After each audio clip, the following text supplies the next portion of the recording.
Quack, quack, y'all, and welcome to Vancity Beats, Eats, and More! My name is Kazi. I'm joined on the show today with Angel Cow of Cow Designs. And yes, we are here in her beautiful artist studio space with her lovely ducks. Do we have a name for this duck? This duck? This duck or this duck? Just duck. Duck and duck. It's a very slight, subtle intonation difference, but duck and duck. There we go. Oh my God, Angel, thank you for being on the show today. Thank you for having me. Yeah, Angel and I know each other from the dance community, so if anyone recognizes her from Vancouver street dance community, we know her from popping, we know her from the parties. But do any of y'all know that she's also a very incredible illustrator, designer, newfound painter in the last couple of years? That's right. And we are here in her studio space. She just did the Vancouver Culture Crawl, East Side Culture Crawl. That's right. That is a mouthful. And I thought today on the show would be really fun if while we had a chat, that she drew me abstract, something inspired by my latest flow state and paint workshop that I did with Alyssa and Adriana at AO Studio Space.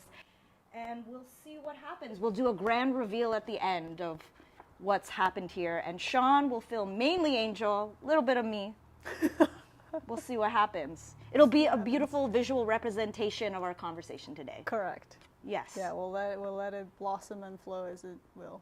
Exactly. Yeah. And however way I turn out, and I'll understand that is what your heart feels for me, Angel. Yes. How are you feeling? No pressure. Good. Amazing. Yes. Yes. Yeah. I'm feeling really good. I would love to start today's conversation with, I guess, knowing about your very early beginnings and your relationship building with art. Yeah, absolutely.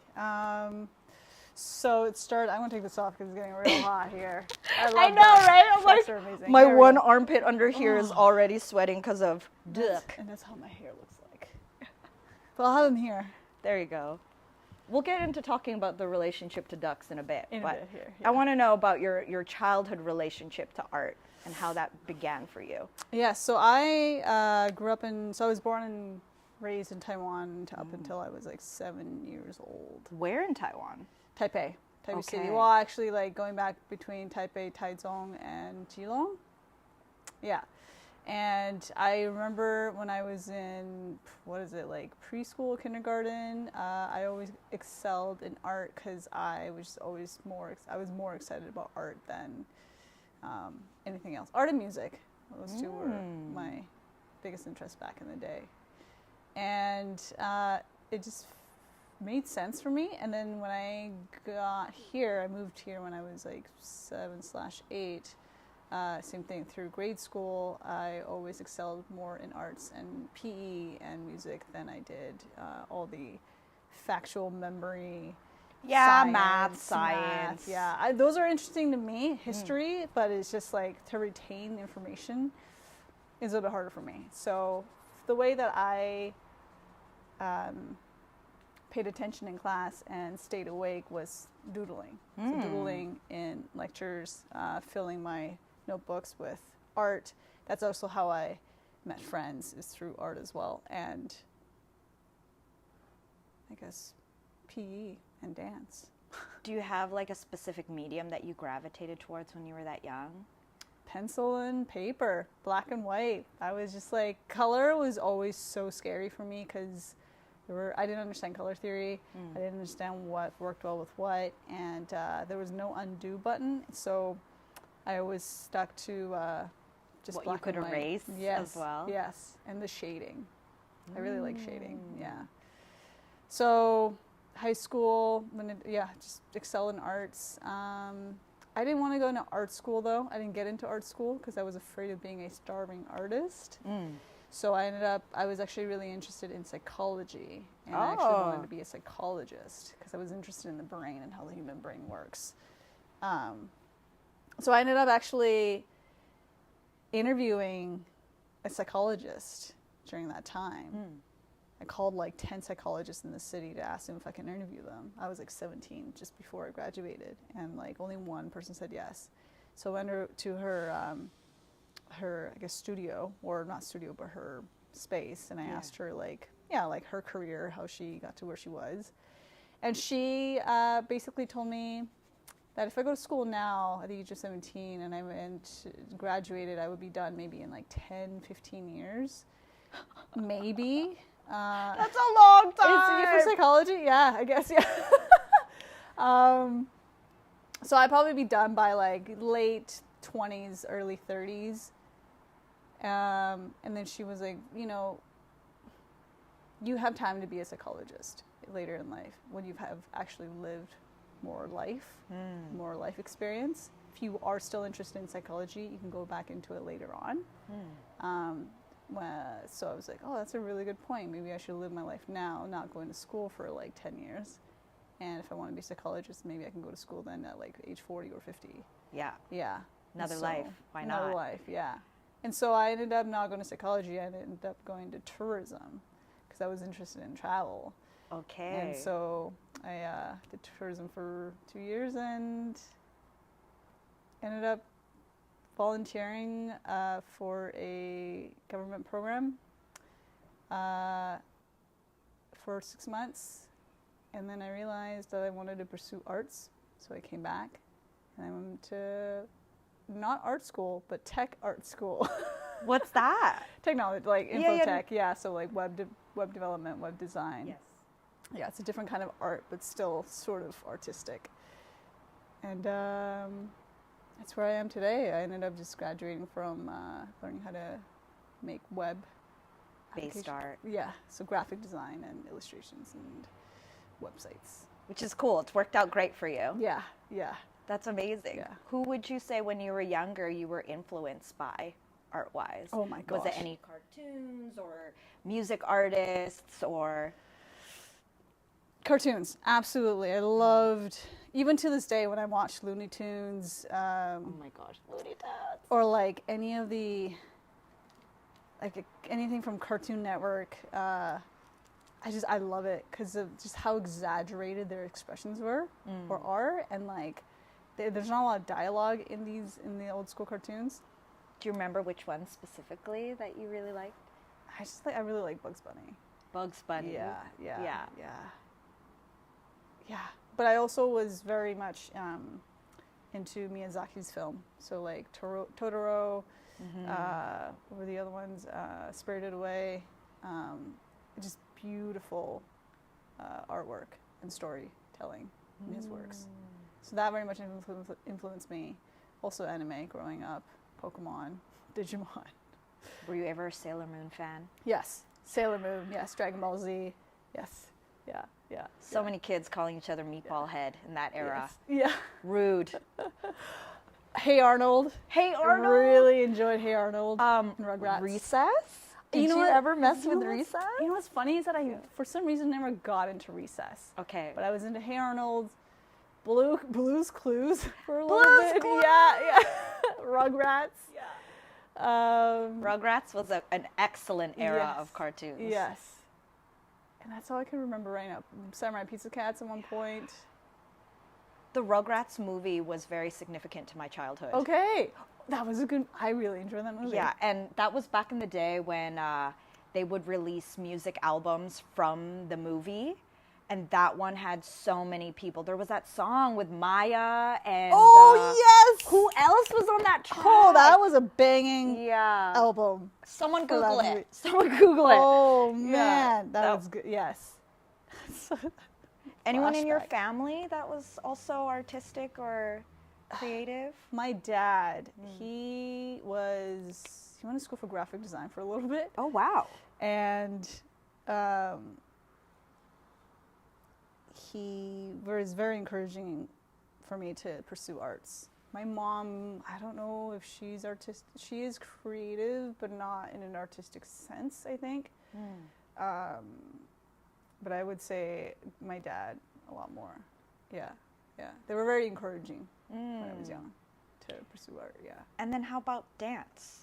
At what point did dance and street dance specifically enter your life? Oh my gosh.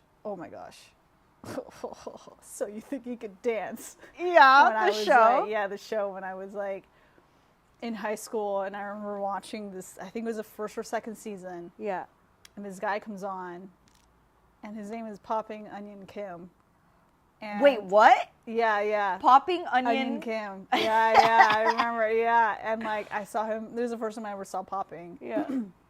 And he was just like, he did a wave, and then he did some pop. It was just so electrifying for me. I was like, Yeah. what is he doing? What is that? And immediately I was hooked. Yeah. I don't know what it was, but I was just like very interested. And so back in the day, like when I Googled dance, the only thing that came up was Harvard Dance Center. Mm-hmm. But they didn't really offer any popping classes. Back then, they offered breakdancing. And so I went to breakdancing. Breakdancing was the first dance that I learned. And who was the teacher? Jarek. Yes, of course. Yes. But it was so hard for me. Yeah. Breaking is hard. Yeah. And I never had any like dance lessons prior to that. So no, wait, that's not true. Hold on. Wow, how old was I there? I think I was like 14. 13 or 14. Yeah. And I didn't have any prior dance experience. So getting right into breaking was tough. Didn't go back to breaking. Sorry, Jarek. Yeah, sorry. But thank you for being a pioneer in the city. You get all the flowers. Yes. Yeah. But I was still very much interested in popping. And I just couldn't find anybody that was teaching popping. And I eventually just like met a bunch of like, I was into gaming. And then like gaming led me to meet this group of people who were from the gaming community. It was really cute. We would have dinner and watch movies together. It was great. But I met a guy through the gaming community. He ended up being a photographer, and we would have these like photography walks. And so I got to know him a little bit more, and he told me that he got into dance recently. And he's like, "Are you interested in dance?" I'm like, "Yes." And he's like, "Are you interested in popping?" I'm like, "Yes." I don't know anybody in the city. I couldn't even Google any like buddy who does popping. And so Who was this? Was this Bryce? no, this was Chris. He's not really in the scene anymore. Yeah. But he introduced me to Jameson. And so that Jameson shout became outs to Jameson and Jameson. Groovy Gentleman, Yes. the Groovy G's. Yes. Yeah. And so he became my first teacher Ah. for a very long time. Yeah. And so I learned Bug from him, popping. And then I met the Groovy Gentleman, rest of the crew, and I learned from Johnny and Hector. Who else was there? Yeah, I think those two, and Jameson, of course. And then Jameson would bring like, Popula, Beatslaya, all these like, and all these other poppers from out of town, and it just sort of grew from there. And I was in the community, and like I met you, and I met Sean, and I met everybody else, and I was just It's so Still in it. interesting when within the dance community, which styles and that we all end up gravitating towards. Yes. I'm so curious with you, like, what was that moment when you discovered with popping that you're like, ooh, this feels good in my body. This is what my body wants and likes to do. In your bio, you're like, I like to move like a robot. yes. It's so funny. I did try a bunch of different styles, whacking, house, hip hop. Yes, you were in Higher Ground, I so was in Higher Higher Ground Grounds, allows you to yes. try all these different things. Shout outs to Correct. Natasha Gori. That's right. What else was there? Hustle. I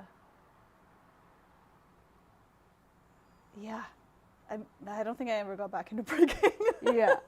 But what was it about popping? But after doing all these different styles, I still ended up always going back to popping.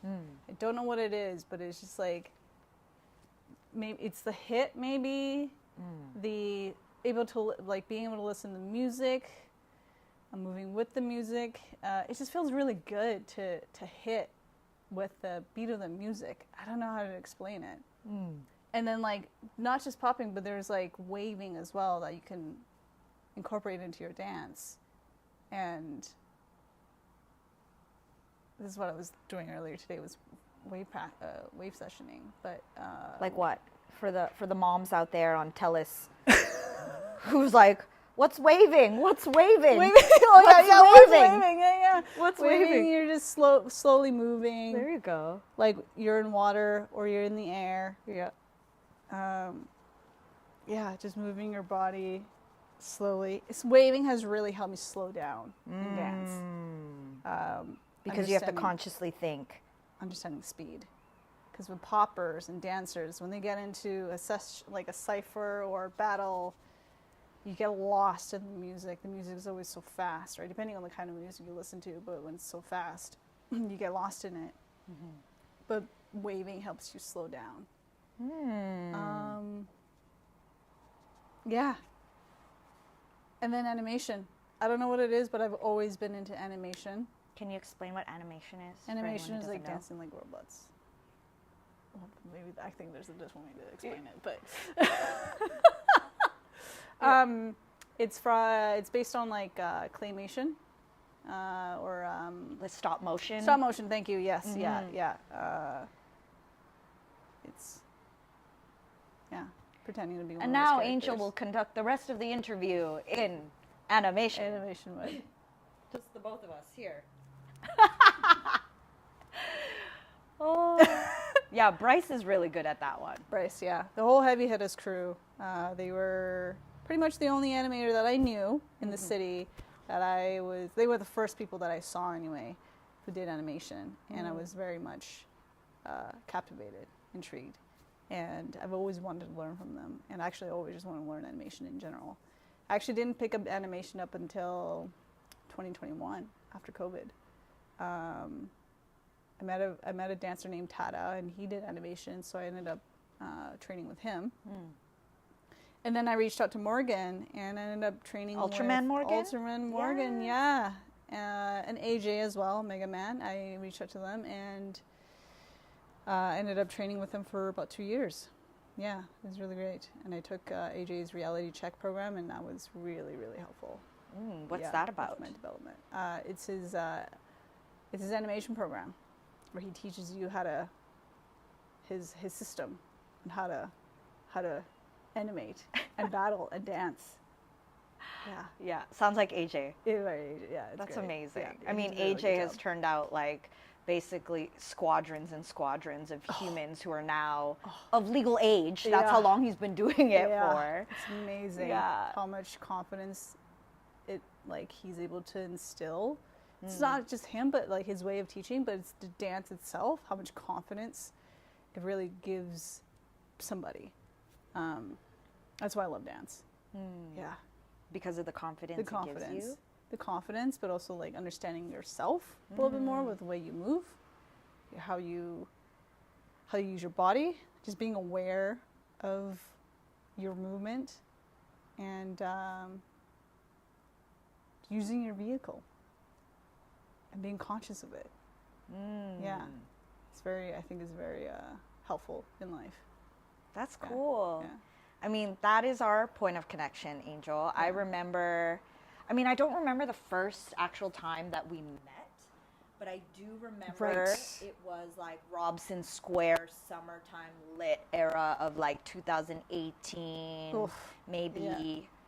Yeah, because that was like, we were there a lot. I was looking back at old like Google albums, photo albums, and seeing, when the way that you can scroll back and see past years. It was like during that summer, I have so many photos and video footage of being at Robson that summer and taking everybody's sessions. And so you were in a lot of those, like the hip hop and popping that Bryce and Tasha did at Robson Square and blah, blah, blah. And so anyway, to me, that was kind of like the first time I remember seeing you around a lot. Okay. And then the first time I knew that you could draw was when you did the 2022 VSDF artwork. Oh! Yeah. But did you do one before that? Hey, no. That was the year? That was the 10th year. 10th year. David, they were all dubbed by different artists, I believe. Yes, but I think David was the one who did A lot of them. Yeah. Yeah. And then it was you got to do the one in 2022, which was sick. We'll do a B-roll shot later, or take a picture and post it on IG. But yeah, that's when I was like, oh my gosh, Angel has a trippy mind. We love it. Like, I love your use of color, love your interpretation of what our community is. And, you know, big shout outs to the legacy of Vancouver Street Dance Festival. There's so many of us that have been part of it throughout the years. And the honor to be able to do the artwork, whichever artist from the community, it's such an honor, you know, to be able to do that. And anyway, from there, it was when I started to know and learn more about you having this other arts practice. And it really started to become more prominent and popping off, I guess, after that. Yes, right? yes. So my artistry, my art journey blossomed after 2020. I've always drawn. Yeah, I mean, I've drawn since I was a kid, since I was 7 years old. But I think like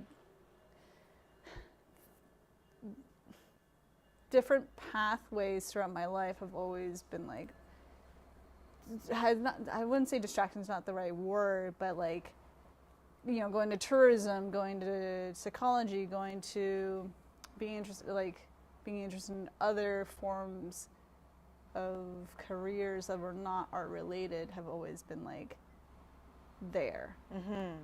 And I think that's just me trying to follow the path of like the society standard of getting a job or like being secure.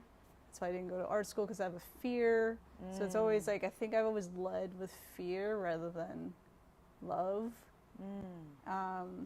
So then when 2020 came around, I think it was like the time where I could like stay at home. I had to stay at home. We all had to stay at home. Everyone had to stay at home. Yeah. But it was a time for me to like, there's not a lot of noise anymore. There's none of the rat race. So it's time for me to like figure out what I wanted to do. And so I did. Like Michael's was the place I was always going to because they were the only thing open back in the day to get art supplies.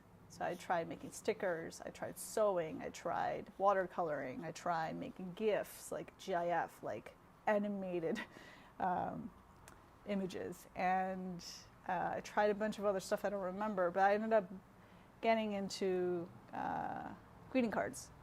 And I started making these greeting cards because they were so fun. And sassy. And sassy. Sassy. And punny.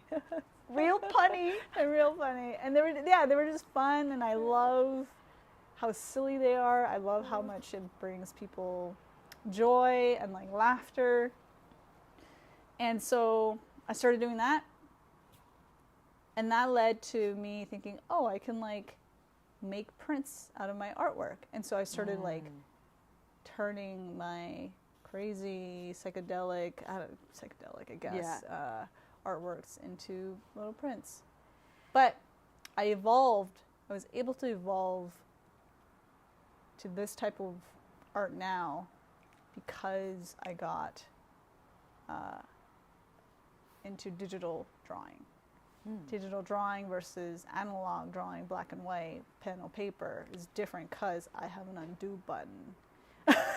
You're like the safety of the undo button. But like, so being able to explore using colors and like undo and trying different variations, and like it's not even just the color, but like the mirroring and like the a lot of the stuff my stuff is mirrored.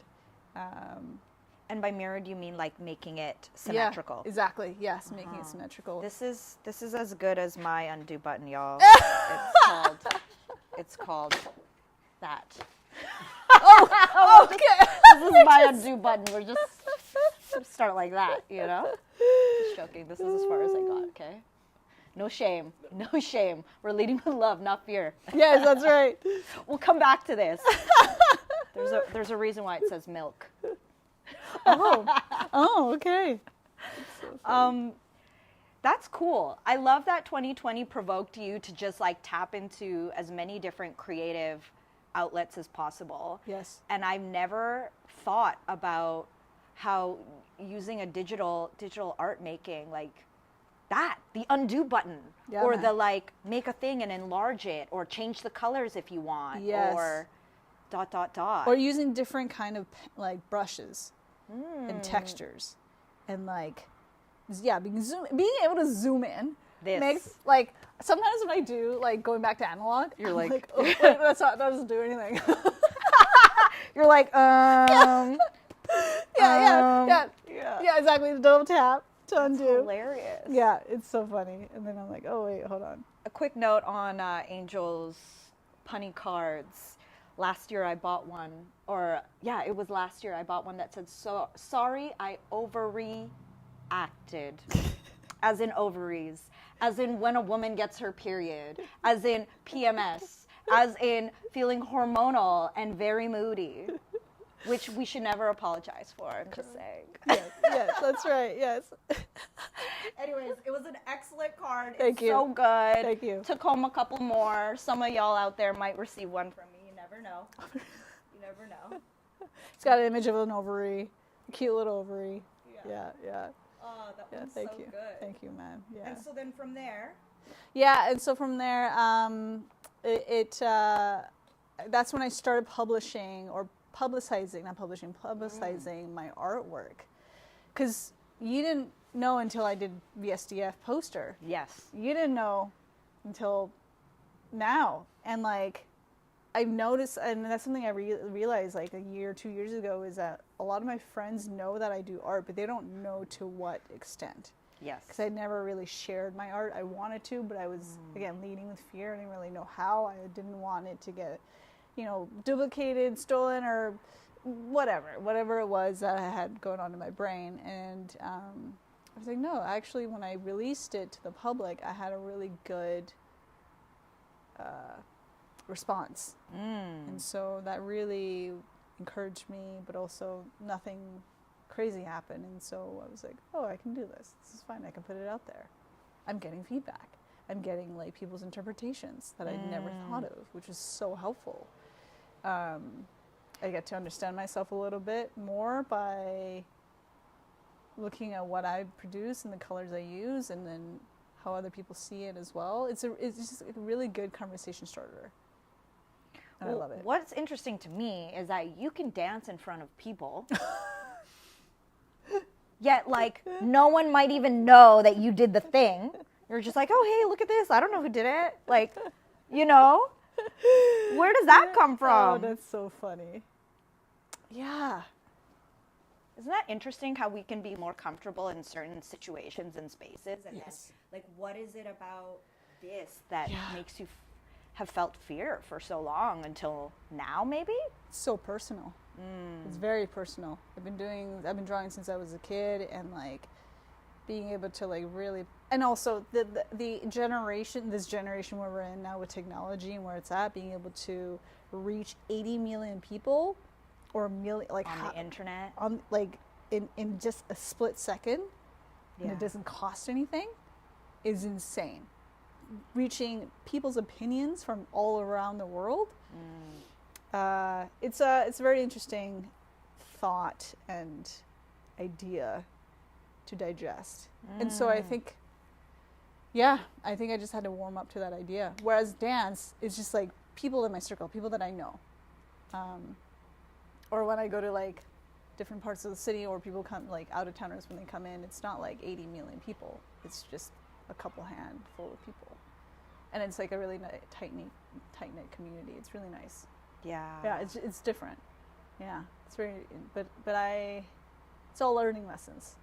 Yeah, but I'm enjoying it. That's good. Yeah, And now, so we did a little pre-coffee chat, and now you're doing this full time. Yes. So I'm now doing my art full time. I don't know where it's going to go. Yeah. But I'm excited. Yeah, there's so many avenues with art, and also just like being an artist, I've learned about myself is I have the shiny object syndrome, where like I'm just so interested in everything that I see, like ceramics, clay making, or like pottery. Well, same thing, pottery. Yeah. Candle making. I got into candle making at one point, and then I realized, wait, that's not my true calling. it's fun. It was cool to learn how to make candles and knowing how everything worked in that field, but it wasn't this. It wasn't like drawing and expressing what's in my brain onto paper. So I always have to remind myself that this is what I want to do and what I want to focus on.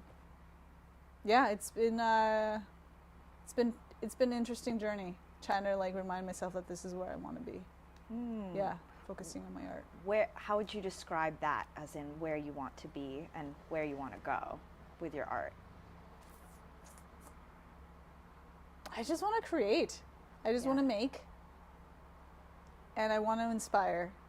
And I want to create a space where I could facilitate, like, actually I want to start doing more workshops.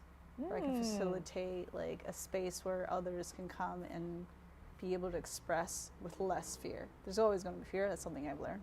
Fear is always going to be there. Yeah. But how do you navigate it is the difference. And so I want to create a space where people can come and express, tune into themselves, and just use all these different kind of mediums, and not be afraid to, not be attached to the outcome is something that I've been learning a lot about art as well. Yeah. And who taught you that? My neighbor. Yeah, my neighbor upstairs. He's the one who actually got me into painting. I was really stuck on I wasn't a fan of painting because I was not trained in it. And so I didn't really know how to paint. And so I didn't like whatever is in my brain wanting to put on surface. It just didn't look the same, and it was always frustrating. So I never got into painting until I met him, and he was like, don't be attached to the outcome. Don't have any plans. Let it be and let it flow. I'm like, oh shoot, okay.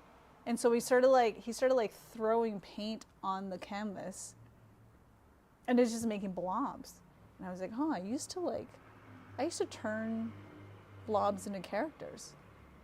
And so I took his blobs and I would put faces on them, and then they became a character. And that's like, oh, this is really fun. This is really cool. And so the stuff you see there, they all started with blobs.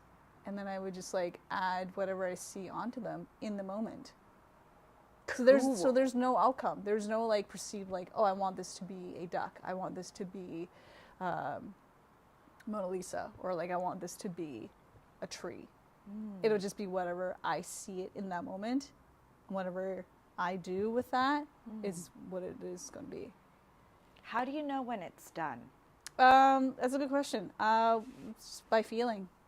If I feel like I'm done with it, then I stop. And if I don't feel like I'm done with it, I won't stop. And what's really freeing about that idea is when there, I guess in a way, really isn't much of a mess up. You can't really mess up because there's nothing to mess up. Yeah. It's just how it's supposed to be. Yeah, the two mottos that he really taught me was,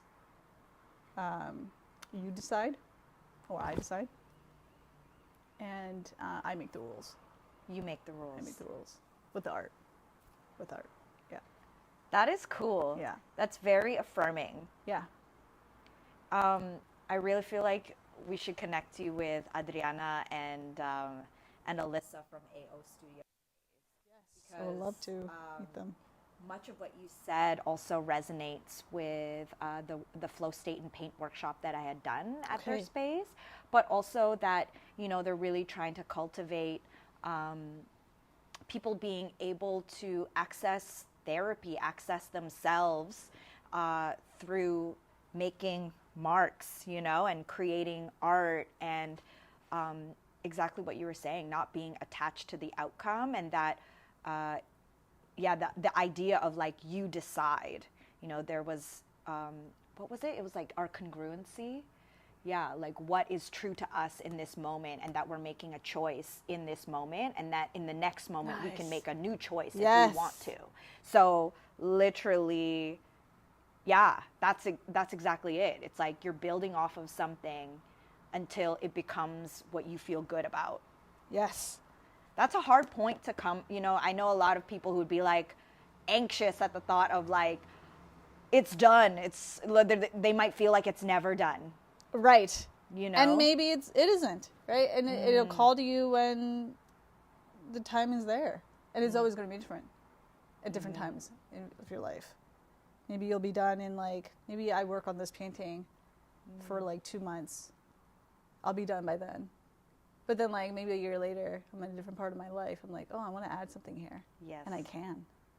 Yeah. Or I can even change it up by covering it majority with something else. Yeah. But I decide. I make the rules. Yes. Yeah. Okay. I love that. Let's talk about duck. Duck. Oh my God. Tell us about the revelation of the ducks. The ducks. Also, ducks are the most underrated animal They're ever. so You know, funny. Eckhart Tolle says that he found enlightenment because he just hung out watching the ducks. No way. I Yes. love that. Read, or I recommend audiobook because he narrates it. But the book A New Earth, he talks about how he had gone through some serious depression, and every day he went to the park to go hang out and watch the ducks. And he just found enlightenment through watching the ducks because they are truly magnificent creatures. And, you know, if I wasn't a human and I could just live my life as a duck where my only worries were feed myself, clean myself, hang out with other duckies, be in the water and fly, swim and fly, that's my dream, fam. And they walk. Swim They and literally fly. do that. They do, The walk is funny, but they can do it. They walk, they eat, they fly, they swim. They can do anything, man. Exactly. Holy Okay, but smokes. it's about you and they're and cute duck. as hell. Yeah, exactly. Shoot, they are so. You know what's funny? I don't know. I think the duck found me, man. The duck found you. The duck found me. I was in India last February. Which parts of India? I love India. West part, Middle West part of India. It's like a small town. Yeah. Close to Mumbai. It was 2 hours away from Mumbai. Okay, what were you doing there? For a wedding. Ah, Yeah, okay. my friend was getting married, and it was just me, the bridesmaid, groom, and 7 other people, brides' friends, and we all were there. And one of the bride's friend, we all slept in a big room, Yeah. and it was just it had a huge pad. And we all got to choose our whatever pad we wanted to sleep on. I chose the corner, and next to me was Cheryl, and she brought that duck. This exact duck? That's her duck. Aww. And I noticed it right away. Yeah. Everyone put their stuff down, and I saw the duck, and I was like, I didn't ask her anything. I just saw the duck, and I was like, I had a feeling though. I was like, there's something about this duck, but I didn't know what it was. Yeah. And then had the party, had fun, and she had to leave early for a flight. So she had to get up at 4 a.m. And she forgot duck.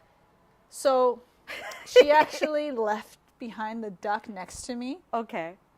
And I was like, and she had her suitcase, and she's about to leave, and I'm like, Cheryl. I was just awake, hardly awake. Cheryl, don't forget your duck. And Cheryl's like, oh, thank you. She grabs the duck, and she leaves. I was like, all right, cool. It was my only interaction with the duck that whole time. But wait, why did Cheryl have duck? I don't know. I never asked her. The grand mystery. Yeah, but she I didn't ask her, and so she left. And then the next morning, or I guess later on that morning, we all went downstairs to the groom's mom's place for breakfast, and the duck was there. And I was like, why is the duck there? Did she borrow the duck from the family? Is it the family's duck, or did she just chuck it? The mystery thickens. What is happening? And so I asked the brother. Yeah. Because the brother took him to the airport. I'm like, why is the duck still here? He's like, she dropped it on the way out. And I was like, okay, I think I need to bring this duck with me. So nobody wanted the duck. And so I took the duck and I started traveling the duck. I took the duck to Taiwan. Oh my God. I actually messaged her. I was like, hey, do you want the duck back? She's like, no. I'm like, okay. So I took the duck. Yeah. And I took it to the States. I took it to Taiwan. I took it to Calgary. I took it to Burning Man. I took it to everywhere I went. You've been a burner? Yeah. Duck? Yeah. I took it everywhere. And everywhere I took it to Vegas. The clubs in Vegas. There's so many. Stop. So many people were like touching You've it, grinding seen it. unmentionable things. Oh yeah. It's so What funny. stays in Vegas? What happens in Vegas stays in Vegas. Yeah. I that love that. Yeah, and everyone just loves like playing with the duck. It's it brings people joy, and that's why I was like, oh man, this duck is amazing. I love this duck. And so he's just been my travel duck. And so this year, I don't even know how, but he started coming up in my paintings. Ooh. So a lot of my paintings have ducks in it. And so this year I decided to make a series of ducks and clouds. Ducks hanging out in clouds. Yeah, because clouds are beautiful, amazing, transformative. What are things? They're not even things. They're entities. I don't know what they are. I mean, clouds are water. Yeah.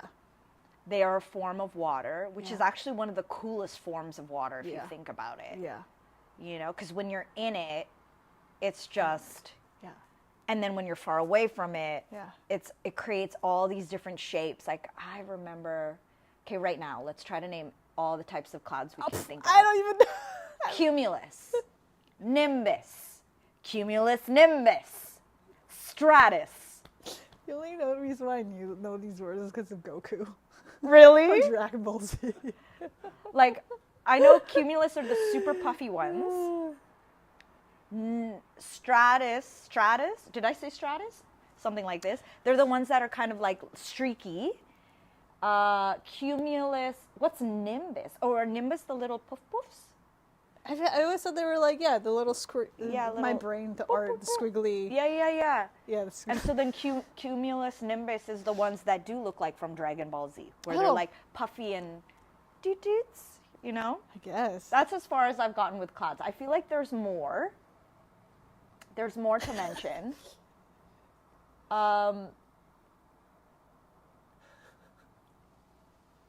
Yeah. Is that the Is that a example? cumulus? Is that a cumulus? I don't know what that is.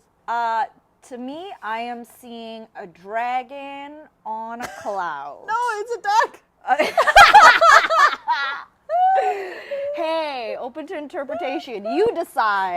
Yeah, and you get to decide too what that is for you. Yeah. That's right. You're right. I love that this, you didn't choose it. It chose you, duck, Yes. to be your inspiration and to be your muse. Yeah. That's so good. Thank you. How did you evolve from black and white to then being bold enough to play with color? Technology. Yeah, the undo button. The undo button, man. And just like being able to explore and knowing that it's like all can be done here. And all I need to do is just charge up my batteries and I can do it again as long as I want. Yeah, it's great. What other artists are you or designers are you inspired by? Oh, right. So yes, growing up, the other inspiration, artists are like Dali. Salvador Dali has been a huge inspiration for me. How come? What is it about Dali? His surrealism, just again, I think it goes back to non-structure, not making sense, but it sort of makes sense, but not really. That's the difference between surrealism and abstract. Abstract is like colors and shapes. Surrealism, from what I understand, is like things you can see that you know it is like a clock, but it's melting. But you can see that it's a clock, or like a cow, but that has like long legs. Surreal. It's surreal, exactly. And so it's very dreamscape-like, and I dream quite a lot. I have a dream journal. Ooh. A lot of my art is actually inspired by my dreams. Do tell. Yeah, I started dreaming a lot when I was in grade school, high school. That's interesting. I don't know how it started, but yeah, it just, actually, no, I think I have an idea. It was from social studies. My teacher was talking about how there's nuclear bombs that exist in the world. Yeah. And I was scared knowing that information. Yeah, no kidding. At that young too, to know that's That a real exists. thing. Yeah. And so I remember my first vivid dreams were about apocalypse, bombs. I know, and like As death a child? and dying. Yeah, but they were vivid and they were real. And that was also the first time I experienced lucid dreaming without knowing that it was lucid. What was that experience for you? So lucid dreaming is when you know when you're dreaming while you're still dreaming. Yes. And for me, it was fun because I got to, like, once I knew I was dreaming, I would ask myself questions, or ask other entities in my dream questions because they're, in a way, me. I haven't been able to tap into lucid dreaming as much as I like to. It's actually really tough when you want to do it, but when you don't try to do it, it happens. But it only happens for like a split second until I wake up again. So it's like, crap. Isn't it interesting how lucid, my experiences with it is happen Close to the time when I'm about to wake up. Yeah. And for me, it's always happened in the context of scary things in my dream. Ooh, interesting. I have this reoccurring dream situation where I'm getting chased by something, like the bad guy, the quote unquote bad guy. Yeah. And it's like this like anxious feeling, like this kind of like strain of like trying to get away, but for whatever reason my legs are so heavy, or like you're putting all this effort to run so fast but you're only moving like an inch, right? Yes. And then it's in that moment, as like bad guy is catching up, that I start to remember this is a dream, right? And then I access this thing. This has happened to me since childhood, where if I flap my wings like this, it like pushes me off the ground. Okay. And so if I do this a couple of times, it's just like one of those things that, like, remember in Super Mario when they bounce like this? Yeah. If I go and I'll go like this, right? Keep going, but then you start sinking down, right? So you have to keep flapping, and the harder you flap down, the higher you go. And so this is me getting away from bad guy in my lucid dream. It's just like, I love the that. effort of me having these heavy legs has now transferred to the effort of flapping my wings. Yes. And then I'm floating higher and higher. And then eventually I wake up. Okay. You know? So that flapping thing is an actual thing for you. It happens in different... It has happened multiple times throughout childhood, teenagehood to adulthood of my dreaming. And it's always in the situation of bad guy, you know? But that's lucid dreaming, yes? Like, because I know it's happening and I make the choice. Yes, correct. Yes. It's a pretty trippy, cool lucid dream. It's very cool. I love that you have a method of escapism if you needed it. My form of that, I have the same thing, but not the flappy wing. Yeah. If I'm in a state of like, I'm wanting to escape. I'm so sorry, Duck. I'm so sorry. Hey, it's supposed to happen. It's also watercolor. Okay, we're good. It's okay. Ducks, It's a coloring day. It's an art day. Ducks can wash It's themselves. an art day. That's right. Right? My version of that is, if I want to escape, I shake my head really hard. Oh. Actually, it hurts. I don't know how it hurts because I'm not doing it in real life. Yeah. I'm doing it in my dream. I guess it hurts my mental brain. I don't really know how that works, but when I shake my head really hard, I wake up. Interesting. Yeah, that's the way I escape. I just wake the hell up. So yeah, a lot of these things that you were saying that you paint and draw come from your dreams. My dreams, yeah. My dreams are pretty funny, pretty wild. Doesn't make a lot of sense. Yeah. It's all over the place. But it's like a movie that's being played. You know, it's interesting. There's like, it's like holding a memory or like reliving a memory of someone else that's not mine. And that's very, very fun. Because I don't get to live, it's not continuous. Yeah. It's only glimpses. And it's the only place that I can ever get in real life. Because in real life right now, it's continuous. I don't know how to explain it. But when I'm dreaming, Yes. I don't have any control. And I just sort of go with what is given to me. And I'm watching. Yeah, it's really cool. There's no trailers. I just get thrown into it. I love that this is how your art is born. Yeah. You know, It's very much inspired by it, yes. we need outlets like that for, I guess, for some people it's writing, some people it's making music. Yeah. You know, but like the energy needs to get transferred and expressed through some other medium. Yeah. You know what I mean? Yeah. Expressed. How, because, I love this space. This is a pretty cool studio space. We're in the ARC building, which is where Angel has their studio space, as well as where Eastside Cultural Crawl had a landmark so that people could come through and see all the amazing artists. There's a bunch of different studios here. And I'd love to know, how has like having a space really evolved your arts practice? It has given me a space to explore. Sort of almost like having an iPad, but in real life. I don't know how to explain it. I was, I think that just having an open space really helps. Being able to do whatever I want, create it however I want it. I learned about plants a lot. I never was into plants. Not never I was into plants, but I was just like, never came to my existence until I was like, oh, they're actually nice. And so I started accumulating a bunch. And now I grew to this. And you figured out how to keep them alive. Yes, and I also know the names of them and what kind of, different types of plants they are. I learned about my OCDs, what I like being cleaned, when I like it cleaned, and like how I want things to be in a space. Yeah, that's something I learned about. It was just great. What's one particular thing about you? I always want the kitchen clean. If the kitchen's not clean, like I just feel like the whole place is not clean. Yeah. Interesting. Yeah. So the dishes for me, it'll never sit more than like a day and a half. Not even. That's like the most it'll be. But I usually clean my dishes while I'm making food, so that when the food's done, I don't have a lot of dishes to clean. It's because I don't have a dishwasher. I always feel like the state of my room totally reflects the state of my mind. Ooh. Yeah. In that day. Yeah. So okay. come luteal Nice. PMS phase, Yeah. it's hilarity in my room.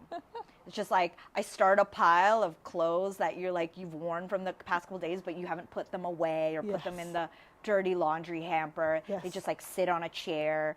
And then finally at the end of the week, I'm like, okay, these are all the outfits I wore this week, you know? Other than that, if it's like, you know, the earlier parts of my cycle where estrogen's on the rise, I feel I'm on my sharpest. My room looks immaculate. Hell yeah. You know? Hell yeah.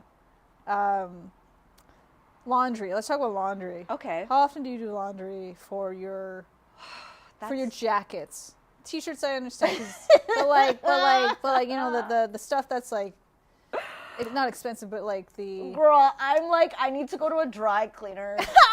You know, like I should dry clean probably more often than I do. But that is a hilarious and very revealing and personal question about asking how often I dry clean my jackets. Okay. because the thing is like when I wear sweaters and like jackets and like outerwear that I don't wear that very often. Yeah.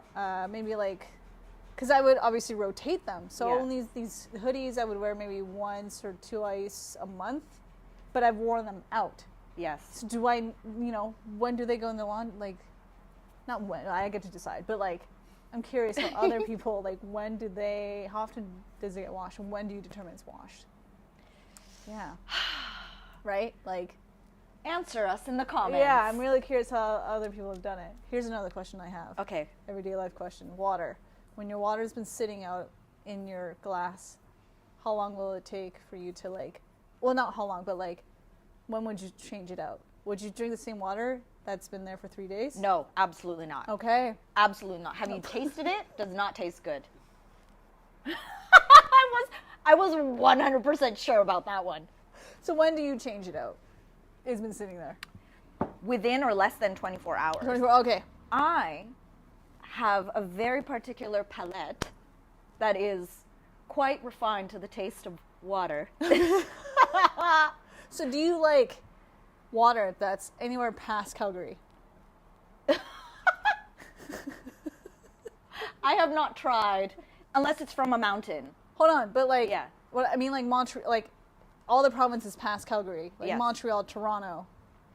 What do you think about their waters? Like drinking the tap water. Yeah.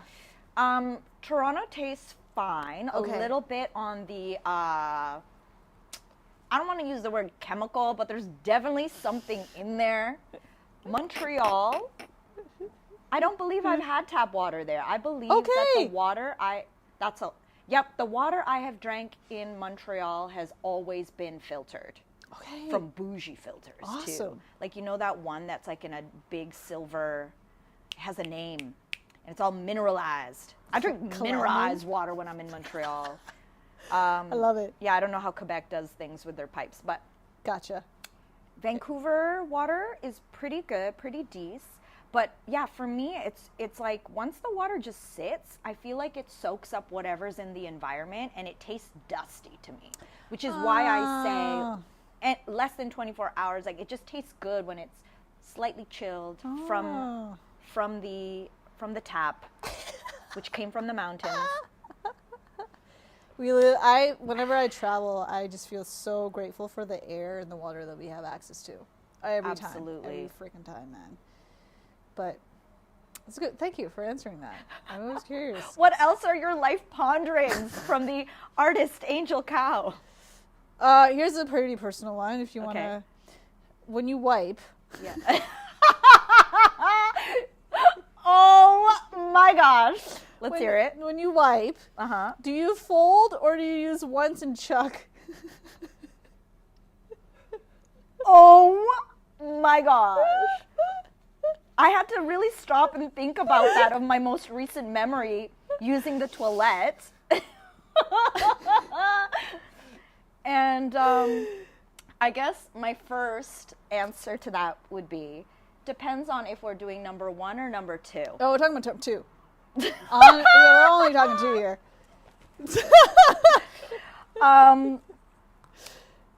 Wow, that's so personal. That's what I'm saying. You don't have to answer if you don't want to, but I'm really curious. I actually wanted to start a poll. Well, it depends again on, because sometimes you can't control how much tissue paper you pulled out from the roll. Like sometimes the roll is real glidey, right? So it's like, ooh, lots of toilet paper came out. Yes.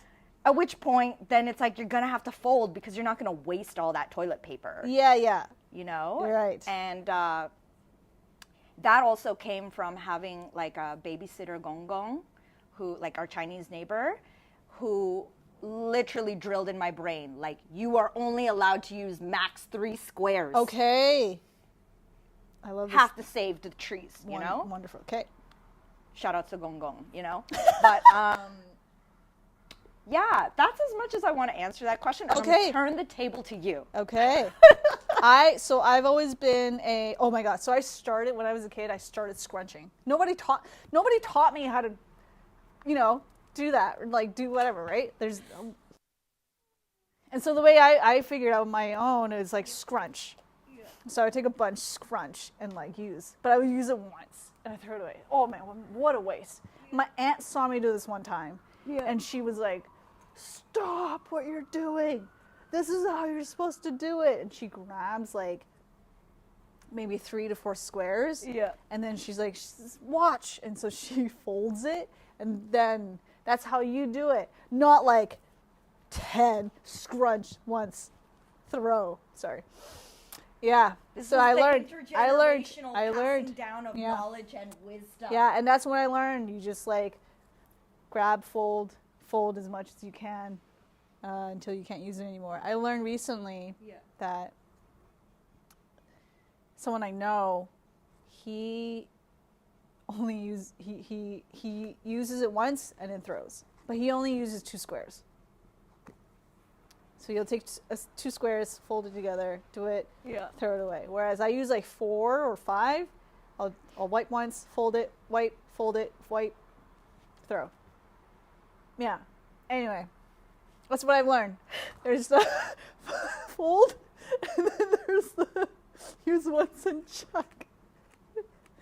I'm just curious what other people do. I'm dying inside. This is so funny. I want to know, how has this translated to your arts practice? Maybe resources. I don't know. Just being aware of how much you use things. I don't know.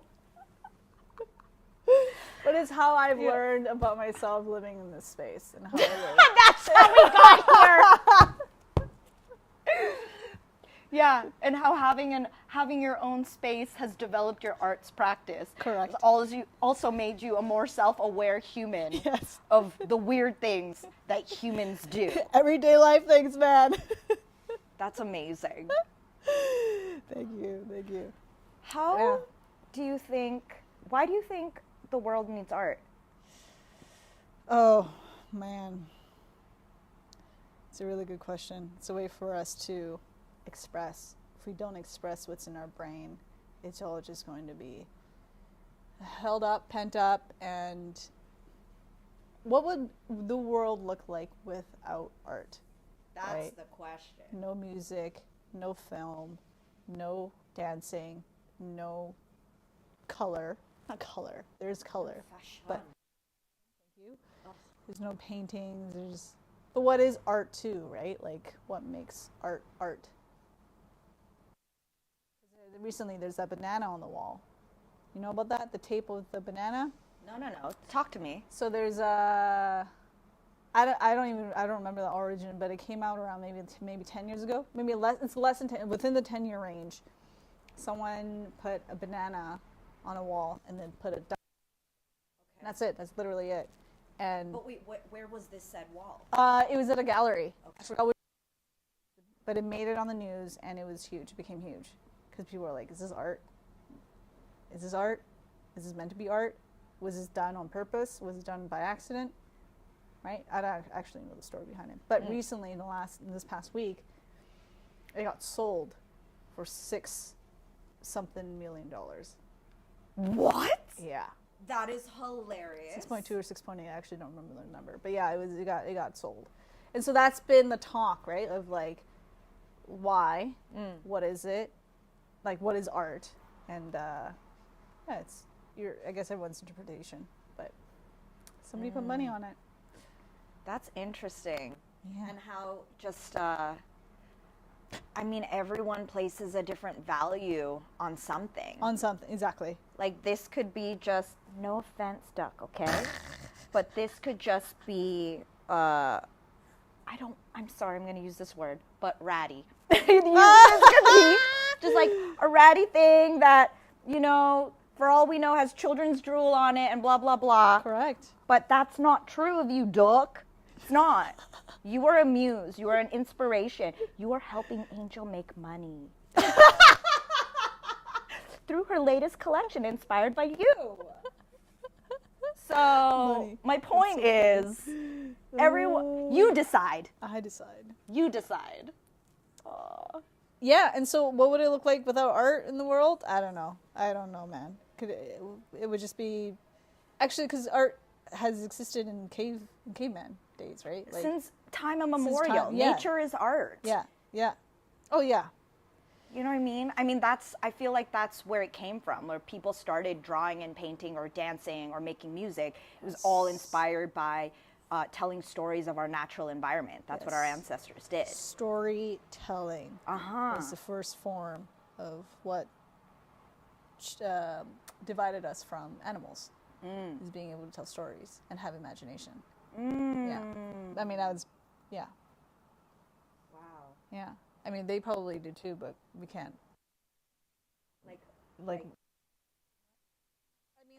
They probably have their own language and their own, I don't know, if they probably have their own imagination. No idea. But I understand that we have our own language. We have storytelling. We have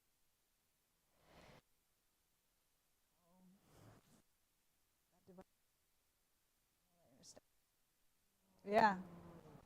Art, man. Art man. Art man. Well, Angel, seems that, Oh, are we signing our names here? yeah, Perfect. it seems that we are coming up to the end of our interview. Okay. Wonderful. It's so hard to write and talk at the same time. Yeah. And it means you have your last 5 seconds to wrap up Oh, shoot. Okay. whatever you're doing. All right. And then we're going to grand reveal to one another. Oh, man.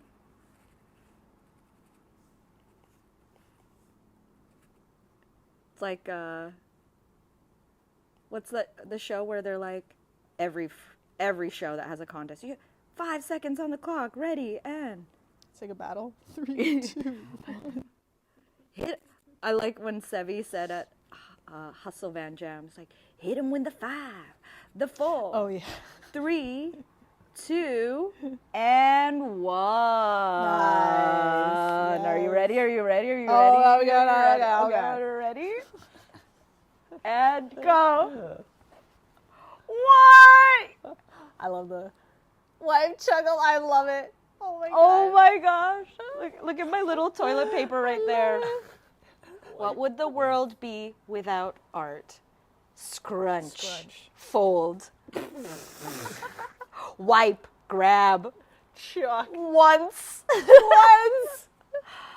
Oh, Duck is with me. I love that. It's like a saying, I love me, because you're talking about love. The ducks they can fly, they can swim, Yes. they can walk, They can do it all. they can do it all. So why wouldn't the duck love themselves? Oh. We can make a new choice anytime we want. Anytime we want. Yes. Is this a cloud? Yeah. Am I in a cloud? You're in a cloud. You're in your purple sweater cloud. This is so cool. I love it, Angel. Thank you. This has been a really fun interview. I've enjoyed getting a peek into your mind. Also trying out how hard it is to interview or Yes. answer questions while drawing. This was an experiment. Yes. But yeah, I appreciate you. I appreciate getting to know more of your story. Thank you. Thank you for being part of our community. If y'all want to find out more about Angel, you could find her at Kao Designs, Kao Designs on Instagram. What's your website? Angelcow.com. There you go. This has been episode 5 of Ooh. season 3. We have been sitting down with Angel Cow for the last hour, getting to know her personal story, her art journey, her dance journey. And yeah, thank you everyone who's tuned in, who's watching the replay. This has been Vancity Beats, Eats, and more.